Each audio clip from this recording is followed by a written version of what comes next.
As the time approaches for us to start submitting applications for loan forgiveness, it's important to know which reports are the best ones you can pull using QuickBooks Online, especially with QuickBooks Online Payroll. So during this video, we're going to display the different reports we use to fill out the Form 3508 from the SBA for loan forgiveness.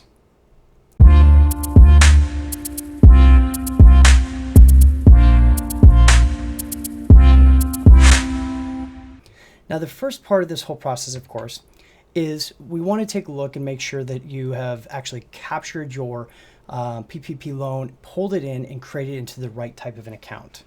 So as we can see here, we pulled up the actual money that came in, and we went through the process where this was basically, this dollar amount was equal to 2.5 months the average payroll cost times 2.5 months. And that's how we got this $42,000 of funding.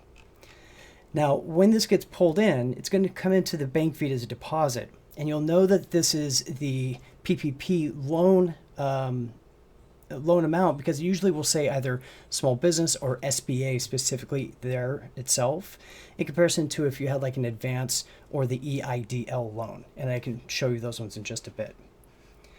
What we did here at Parkway is we had set up with our clients that we wanted everybody to take those funds and move them into a special account or a unique account. Now, that could have been a savings account that wasn't being used, or if they had a secondary checking account that they could pull anything out of the account that was in there already and just move this stuff to a nice clean space. And part of the reason we did that is we wanted to be able to track the ins and the outs of the money being spent on anything PPP related. So if I come in, let's go to my banking area real quick here. As I pull this up, I will let everybody know again, this is a fake company file. So some of the data may not seem exactly perfect. It's because I use it to create videos like this. So what we did is initially the money came into a primary checking account, something we use all the time. So we then did a transfer from that account into this secondary account. So depositing it in, and we just called this checking PPP. Now, we process everything for PPP, also adding another account for a PPP clearing, so we can see things going back and forth. And the reason we do that is by putting this money into a different account, we didn't want to have to reset up our direct deposits or any automatic payments we've set up for anything like rent. We just want to be able to capture all the money that's being sent out. And that can be done easiest by doing transfers on each of the days for the specific payments that would be covered under the Paycheck Protection Program. So as you can see here, I also actually created vendor names for PPP rent, PPP utilities, PPP wages, because the payroll portion, there's only certain aspects that you can use, the gross wages, as well as like the state taxes and such. So each time we first pulled the money in, and then every time we needed to pay something, we did a transfer from one account to the other for the exact amount. And what this really did is it gave us a way that when the bank statements come through, we can show exactly what was paid and when it was paid, and we'll have the statement to use to reference against that. Now, when it comes to the reporting side of all of this, my personal favorite report I use all the time is the payroll summary by employee report. I'm going to come back here. We'll go to our reports on the left-hand side, and I'll show you the one that I'm speaking of. At the very, very, very bottom here, and again, this is if you're using QuickBooks Online Payroll as well, you have your payroll summary report, or payroll summary by employee.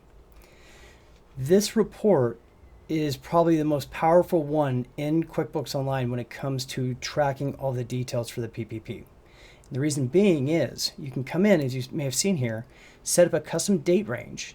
So here I was setting up first to do my 8-week covered period to see if I spent enough money or not, or I can change it longer. I can also go through this and do my look back period that I have to reference to figure out what was my full-time equivalent employee count, as well as the wages that people were earning before. Because as I have this one set up, I'm doing it for the whole period of time to be covered, but then I'm doing the columns by employee. And where this really becomes very handy is actually in our PDF sheet that we would have. So we'll go on our PDF sheet. that's this one here, I've gone through and basically done a fake scenario with all the details of the PPP so we can fill it in based off of these reports. So we know we had the PPP loan amount. We know that we had an advance of $4,000, which we could see through the books in a moment, and then the number of employees. We know our covered period time. This is our this is for doing a 24-week period. And then that report I was just showing you, that's going to come into play back here. So when I first started to look at this, what I found was if I was going off of the only the 8-week period, I didn't use up the full amount of my loan. So I was going to have to go to the 24-week period, and that means I can now focus all my attention and energy specifically towards this money for payroll, of course. And if we go back and forth, we'll see like for this period of time, I had one person here, so spot fold under here for $9,200. We'll pull that back up real quick. And you'll see that those numbers are basically corresponding with the cash compensation amount of money that was paid out to the different employees based off that report. And then by using the same report again, but this time breaking it out by employee, you can now do the periods to figure out what the FTE count value is for each employee. And that's the full-time equivalent employee, or FTE. Each of these employees, and what I've done is I've actually taken all these reports and also pulled them down to Excel for us to take a look at. And with that report, if I look at my 8-week covered period, I can see my total gross wages was $27,000. And if I did the 24-week, now I can see it went up to 43, which is more in line with the loan. Now, if I look at a single employee, same report, now you can see what the total was for each of the weeks and the number of hours. And this is the important part for you to figure out what your FTE count is. So through these, I did make this simple and kept everybody at 40 hours. So it would be a 1.0 for each of the ones. Basically, there's no change in the FTE count is kind of the key thing to this. Now, that makes it a little bit easier to figure out these details. This person happened to be working only 30 hours, so that means it dropped them down below. So you would use that the employee report I was showing you to tell you what your beginning FTE count was, the date of the February 15th, and what your final one was also, the date of the submission of this, or December 31st, to fill in these details. Once you have that information, this populates over. This is a calculator piece that we made. And it's now showing us the total cash compensation, or the amount of money that was paid out to everybody through here. And if we actually go back over to QuickBooks now, and we look at the information there, we'd be able to see that the number matches just what we needed here. So we'll go back to the PDF form in a moment, but I wanted to show you the other reports we pull. Another one I always like to pull, of course, is my tax liability report. Now I do this one on purpose because this is going to give me the breakout so I can see the employer's portion of state taxes, because only the employer portion is allowed to be used under the PPP. None of the federal or employee portions of it are. So only the employer portion. This again, same thing can be done where you're doing your custom date range. Going here, we're doing the 24-week period, ran the report, and then I just put all this into an Excel, kept adding it to the same worksheet I should say, for later. Now, this is a little bit more of a unique one. I'll come back to this in just a quick moment. But the last and really important report that you'd want is it's a profit and loss detail report that's been really filtered down. And what you would do is you'd go through go to your customizations, and you would filter down to which accounts you actually want to have show up inside of on this report itself. So you do your rent, you would do your wages. If you want your payroll to show up, and this is one of the only areas it's kind of tough, for the payroll expense side of it, if you want it to show up to specifically for the employer portion, you have to change your settings in the payroll settings to make sure it's broken out that way, or you won't see the same detail. But this is resolved also by using this previous tax liability report. So once you have it shrunk down to just what you want again, Now that we have all the information shrunk down to take a look at it, let's go ahead and pull back up our PDF sheet again real quickly. And what we're going to see is the numbers that we need to fill in, of course, your rent, your utilities, if you had interest would be in here, and then it's already calculated up, again, the sheet to the total gross payroll costs. These numbers then all are added together on this primary form. If you had any adjustments for your FTE or basically your wage reduction, those type of things, that is going to go into this line here, and that's actually automatically filled in on this calculator again from the other table 1 basically. Once you have all of that, you subtract line 5. This gives you what your total spend was on all things that are considered eligible under the PPP.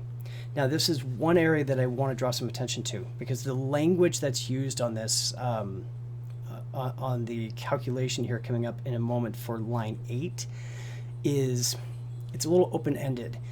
On this specific line 6, it's telling us to add 1, 2, 3, 4, and then subtract 5. That means if during your covered period you actually had more payroll costs that were above and beyond the actual amount of the loan, as you're seeing, you could fundamentally have this lifted up higher, as you can see in this example, where I had a 0.875, so I had a reduction I had to deal with because of an FTE count. But when I took that multiplier, it still gave me an amount, 43,000, which was above the loan amount of 42,000. So having that information that way, because there is not a cap on the number 6, that's one area to kind of keep an eye for to see if they make a ruling on that. If not, all the better to us. So then it would go through and you basically figure out these numbers, and it's whatever is the lower of these numbers means here we'd have complete forgiveness, and we've got 92% of it or so as, the majority of it is all being used for payroll, so you're good to go there. Now if we go back over to QuickBooks, I figured now what I could do is let's show you what that what the entry should look like for this as well. And there may be different trains of thought on this aspect. This is how I worked out the idea for doing it. We basically need, and I'm putting it the very last day of the year. We're expecting we might see some changes, what they will or will not allow for tax-wise. But ultimately what we have to do is we need to reduce down that PPP loan amount if they've told you the whole amount would be forgiven. So once you're told how much you have forgiven, you'd come in and make this entry. As we know, though, we're not allowed to use the expenses that are paid by the PPP. We can't expense them. So if we basically do an entry that's going to reduce the liability for the PPP and then break it out by the types of expenses we were paying with that would wash these out nicely and have it set up for you. When I ran if we go and look at different our P&L, so forth, and balance sheet at that time, let's see here, we've got a balance sheet, and this is as of December 31st. Here we can see that our PPP loan amount was zeroed back out to where if I go just a day before that, now we would still have this sitting on the books. What this did not do, or what we didn't take into account, is the EIDL advance. Now I left that part out separate on purpose because this piece is going to be, it's basically after the fact. So the SBA is going to acknowledge, hey, you got this advance. So in a sense, you would still have a $4,000 balance due. So it may end up having one more adjusting entry where you would take and basically move from the EIDL advance over to the PPP loan itself, and then make sure the terms, everything else there would be what we were talking about. So the last part I wanted to show real quick is just how we were doing some of the different entries and such in the registers. So again, because we had this separate account we set up, and then we very specifically only ran charges. We did transfers for the amount that was allowable through the PPP. So by having my checking PPP account, you see where the money came in. So we transferred from the main one in, and then each of the different expenses that went out each of the times. Now, another option with this, of course, is if you wanted to use classes or tags, you could do that on these as well.